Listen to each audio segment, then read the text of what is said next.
Welcome back. You're watching The Globe. The chairman of the Congressional Select Committee investigating the January 6th attack of the United States Capitol has told the first public hearing that the violent actions of that day were a culmination of an attempted coup. Democratic Representative Bernie Thompson, who opened the first of several hearings planned this month, called the January 6th a sprawling multi-step conspiracy aimed at overturning the election that Joe Biden had won in 2020 by defeating incumbent President Donald Trump. In a hearing that lasted several hours and broadcast live by several networks during prime time, the committee used two video evidence and testimony from within Trump's inner circle to prosecute the case against the former president and his election lie that emboldened the attackers. The made-for-television hearing sought to present findings and never-before-seen video evidence in a systematic way, making a strong case that at the center of it all was former President Trump as a key protagonist to what happened on that fateful day. January 6th was the culmination of an attempted coup, a brazen attempt, as one rioter put it shortly after January 6th, to overthrow the government. The violence was no accident. It represented Trump's last stand, most desperate chance to halt the transfer of power. Now, you may hear those words and think, this is just another political attack on Donald Trump by people who don't like him. That's not the case. We're trying to hold the alphabet. Indicating that over the next few weeks of hearings, they were going to remind Americans of what happened that day, warning that the cause of U.S. democracy was still in danger. At 6:01 p.m. on January 6th, after he spent hours watching a violent mob besiege, attack, and invade our Capitol, Donald Trump tweeted, but he did not condemn the attack. Instead, he justified it. These are the things and events that happen, he said, when a sacred landslide election victory is so unceremoniously and viciously stripped away from great patriots who've been badly and unfairly treated for so long. As you will see in the hearings to come, President Trump believed his supporters at the Capitol, and I quote, "We're doing what they should be doing." This is what he told his staff as they pleaded with him to call off the mob, to instruct his supporters to leave. Presenting video testimony of the former president's inner circle, including his attorney general at the time and his daughter. I had 3 discussions with the president that I can recall.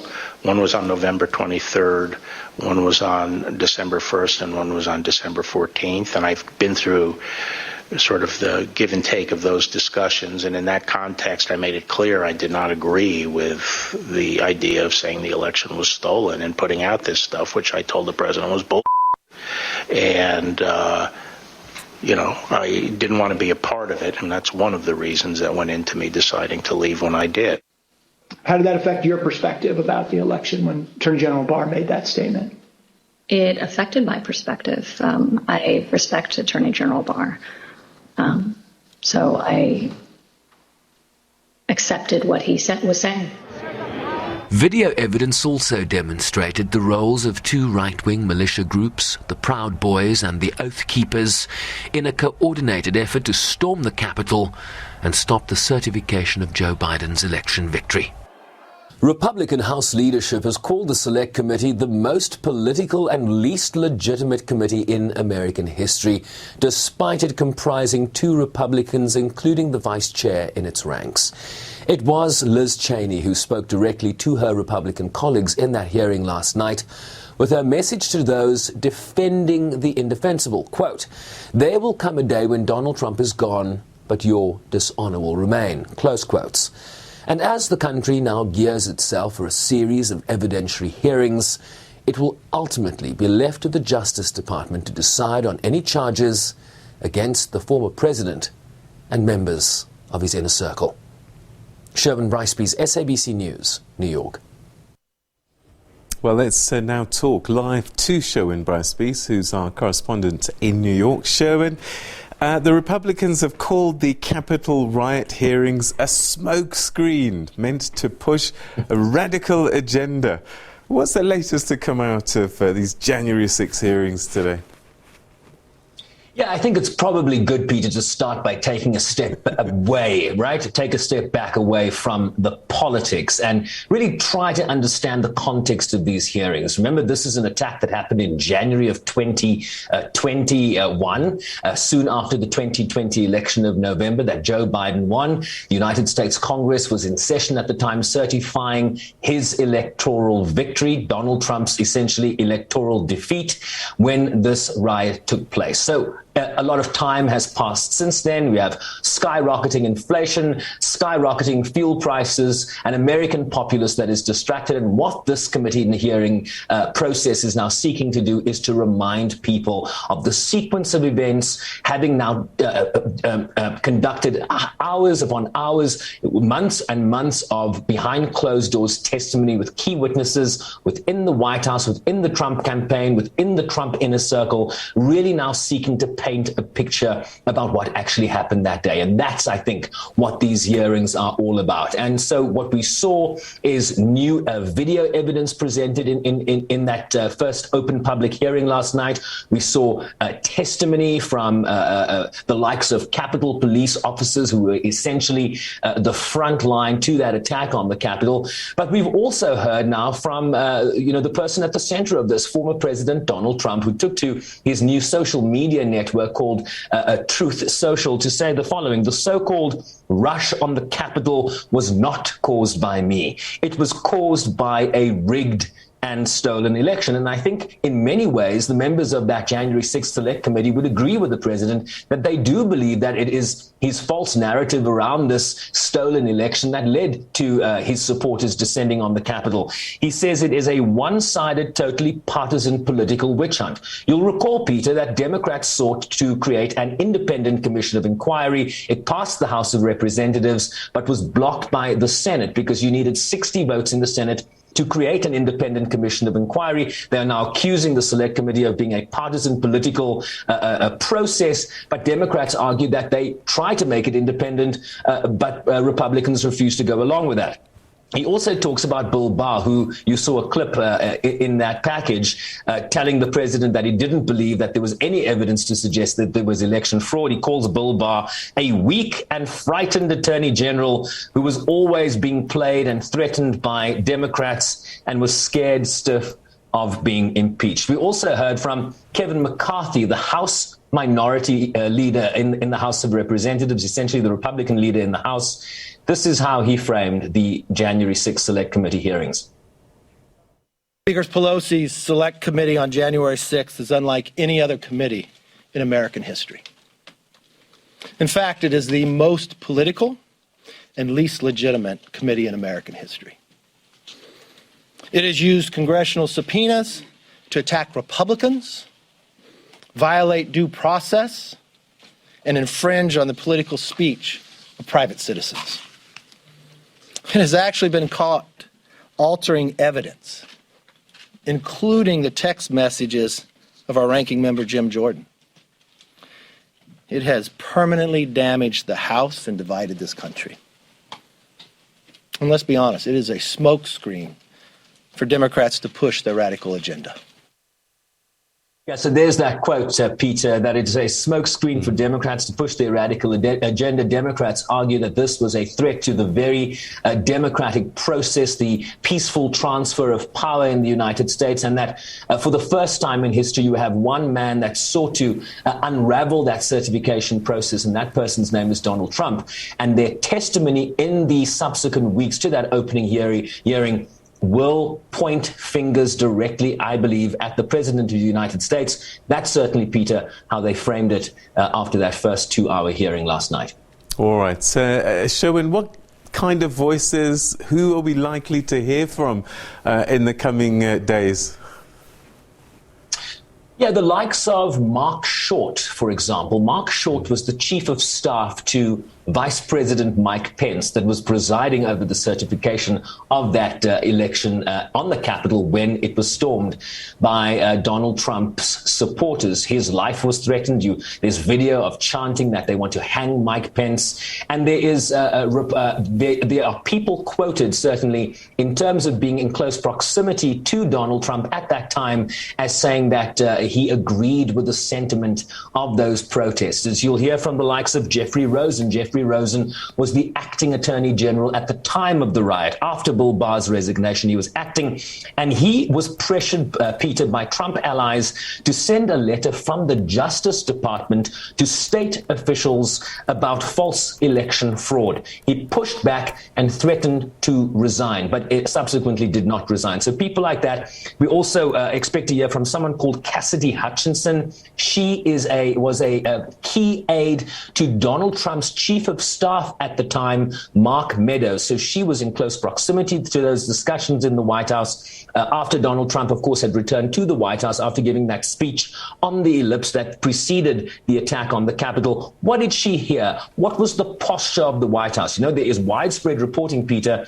that Donald Trump didn't call any of the security agencies, didn't call Homeland Security, didn't initiate the National Guard, did nothing to counter the attack he saw playing out for hours on his television screen in the White House. We also heard last night from Caroline Edwards. She was a frontline Capitol Police officer that suffered head injuries during this attack. This is part of her testimony last night. Watch. We started grappling over the bike racks. I felt the bike rack come on top of my head, and I was pushed backwards, and my foot caught the stair behind me, and my chin hit the handrail, and then at that point I had blacked out, but the back of my head clipped the concrete stairs behind me. The crowd with orange hats, they came up chanting Antifa, and they joined that group. And once they joined that group, Joseph Biggs' rhetoric turned to the Capitol Police. He started asking us questions like, you didn't miss a paycheck during the pandemic. Mentioning stuff about our pay scale was mentioned. And, started turning the tables on us. And I've worked, I can, conservatively say probably hundreds of civil disturbance events. I know when I'm being turned into a villain, and that's when I turned to my sergeant and I stated the understatement of the century. I said, Sarge, I think we're going to need a few more people down here.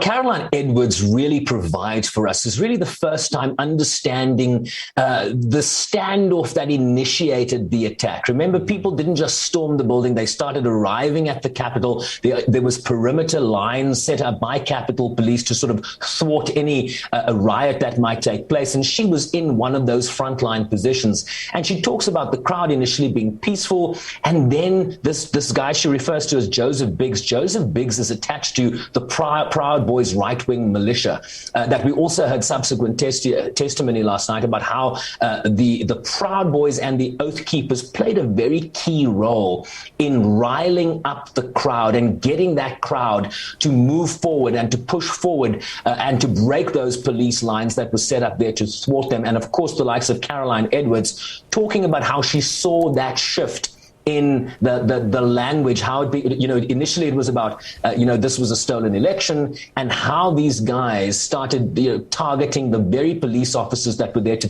protect the precinct. And she talks about, the likes of Joseph Biggs' rhetoric turned to the Capitol Police. And that's how they became targets as they sought to prevent an invasion of the Capitol. And of course, a Capitol filled with lawmakers that were certifying the 2020 election, Peter. I have no doubt at many moments this is going to get quite emotional for people to watch. I mean, I remember the first time we heard witnesses, even I was left with a tear or so. But let me take you back first. And I'm just wondering how difficult it was for Donald Trump to watch his daughter, because it didn't go the way he would have hoped, I'm sure. Yeah, it was interesting. He did mention his daughter in the when he was on Truth Social, this new social media platform of his. I think I called it a network earlier. It's a social media platform to compete with Twitter called Truth Social, and he mentioned the fact that Ivanka had checked out already, way before the riot had taken place. So he was almost dismissing the fact that his daughter was saying that she believed Bill Barr, that there was no credible evidence to suggest any widespread electoral fraud. Of course, buttressed, Peter, that rhetoric buttressed by the fact that some 60 court cases around the United States in various states did not once produce any evidence that there was electoral fraud that could overturn or certainly redirect votes in Biden's favor.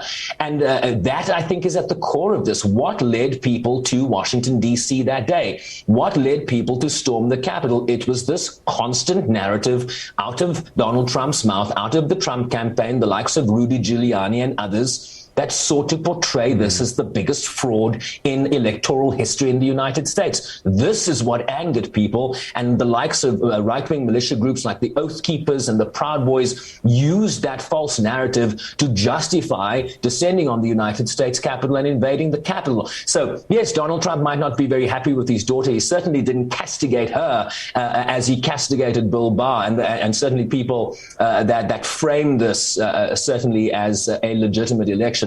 Ivanka Trump didn't get the full Donald Trump, let me put it that way. So, and I think you've already alluded to this, but in the end, actually, the bottom line is trying to prove cause and effect.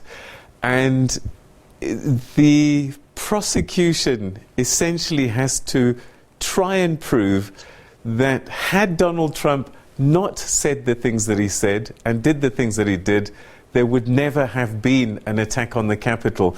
And I suppose that's going to be the difficult part.